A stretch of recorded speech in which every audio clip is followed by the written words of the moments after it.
Hello, fight fans. Thanks for joining us at MMA Insider. Before we get rolling with today's news, show some love by hitting that like button and subscribing. Now let's uncover the latest happenings in MMA. Starting off, Sean O'Malley plans to use Umar Nurmagomedov as stepping stone to Conor McGregor UFC fight. Moving on, Umar Nurmagomedov critiques his performance against Cory Sandhagen at UFC Abu Dhabi. Next, Dana White rips voters who don't have Jon Jones No. 1 pound for pound. Lastly, Tony Ferguson says he's willing to compete elsewhere if the UFC doesn't offer him another fight.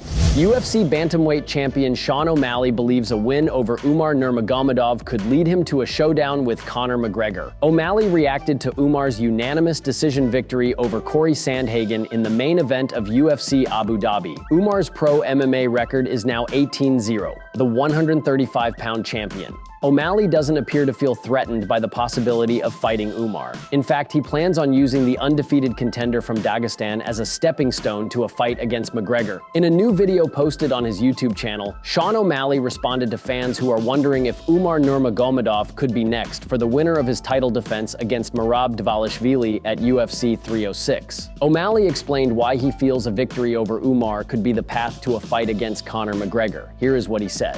Figgy called me out. Ilya and Max are gonna fight soon. Undefeated Umar 18-0 versus undefeated Suga Show 19-0 beat a Dagestanian. I wouldn't mind that. That'd be a real good way to get at Conor. Imagine how jealous he would be. I might just go whoop Umar just for that reason alone. O'Malley made it clear, however, that he's currently focused on Dvalishvili. The Suga Show said that while Merab is a worthy challenger, he envisions a knockout victory. If O'Malley emerges victorious over Merab on September 14th at the Sphere, it would be his second successful defense of the UFC Bantamweight Championship. If Umar were indeed given a title shot next, it would be his first crack at UFC Gold. Will Sean O'Malley's plan materialize? Share your thoughts in comments. Umar Nurmagomedov feels he didn't perform up to his standards against Cory Sandhagen despite a victory to close UFC Abu Dhabi. Nurmagomedov versus Sandhagen was a pivotal clash in the bantamweight division. Each fighter knew that a win could catapult them to a 135-pound title shot. Umar emerged victorious via unanimous decision, but the fight had too many dicey moments for his liking. During the UFC Abu Dhabi post-fight press conference, Umar wasn't shy in admitting that despite the win, things didn't always go as planned against Cory Sandhagen. Here is what he said. "I'm not happy. It was a good performance on the striking, but if we're talking about grappling and how I control him, it was not good. I thought I would maul him on the ground, but he's tough, he's good. Cody is too good and has hard kicks, and he's a tough man. I think he has more experience than me in the UFC cage, but I win, and I'm happy today I win." Umar can hold his head up in a sense that he remains undefeated and has a title shot coming his way, per Kevin Iol's chat with UFC CEO Dana White.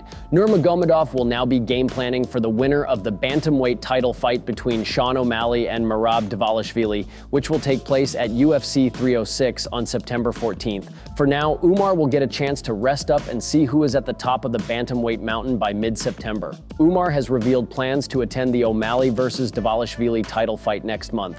Jon Jones currently sits at number 3 in the UFC's pound-for-pound rankings, and that, to Dana White, is worth scorching the earth over. Lightweight champion Islam Makhachev is at number 1, and behind him is light heavyweight champ and former middleweight title holder Alex Pereira. UFC CEO White has been banging the Jones No. 1 drum for a while, which he admits flies in the face of the history of his very public spats with the current heavyweight and former light heavyweight champ. But White doesn't care whom people put at number 2 or 3 as long as Jones is atop the chart. Here is what he said. Jon Jones is ranked number 3 pound for pound in the UFC. That is the most ridiculous, embarrassing, stupid, know nothing about fighting ranking of all time.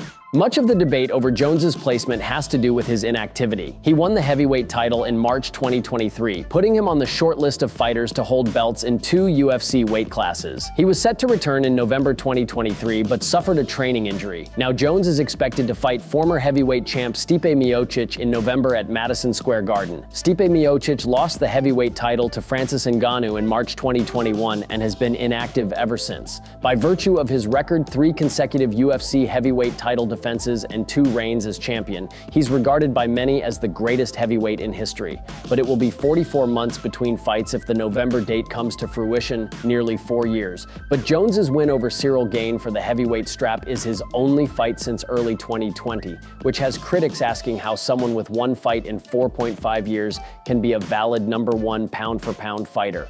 Talking to the media, here is what Dana White said. Jon Jones is still an active fighter. He beat Cyril Gane, he got injured, he was supposed to fight, he's going to fight again in November. Jon Jones is the #1 pound-for-pound fighter in the world, period. End of story. Whoever you want to call, Islam, Pereira #2, 3, all good. To have anybody above Jon Jones right now just goes to show that you know absolutely nothing about combat sports and fighting. Tom Aspinall won an interim heavyweight title after Jones got injured, and his return timetable was revealed to be a minimum of 8 months. He defended that interim belt with a quick finish of Curtis Blades a week ago, and the consensus opinion is he should be fighting Jones to unify the belts. White thinks Aspinall against the winner makes things more interesting, though. Here is what he said.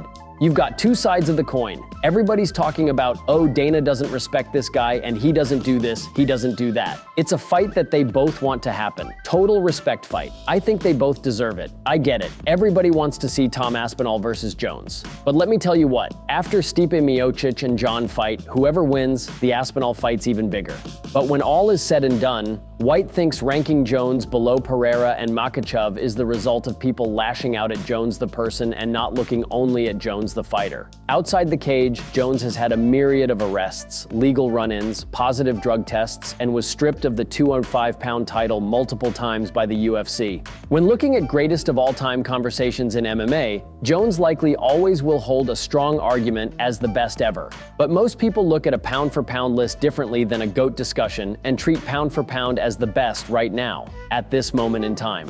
Tony Ferguson has suggested that he's willing to compete elsewhere if the UFC opts against offering him another fight. Last weekend, Tony Ferguson fell to his 8th straight mixed martial arts defeat. He was submitted by Michael, with many calling for him to retire following the loss. However, Tony only put one glove down inside the octagon, suggesting that there was still a chance he could return. As you can imagine, that hasn't been received particularly well by a lot of fans and pundits. Many of them love Tony, but they don't want to see him continue to decline in the octagon. During the post-show press conference in Abu Dhabi, Ferguson had the following to say. I'm kind of like, no, I still want to fight, I still want to compete, and I still want to do this. I want to do a whole bunch of stuff. If I didn't have the love, both those gloves would have been left in that ring. What we do is we go do something else, and I want to be real. If those fans out there are willing enough to come to Abu Dhabi and fly and spend thousands of dollars to come watch me compete somewhere, I can tell you they're gonna follow me somewhere. And that's the humblest thing I could say, because no matter where I'm at, no matter what I'm doing, I'm gonna get better and better and better and better.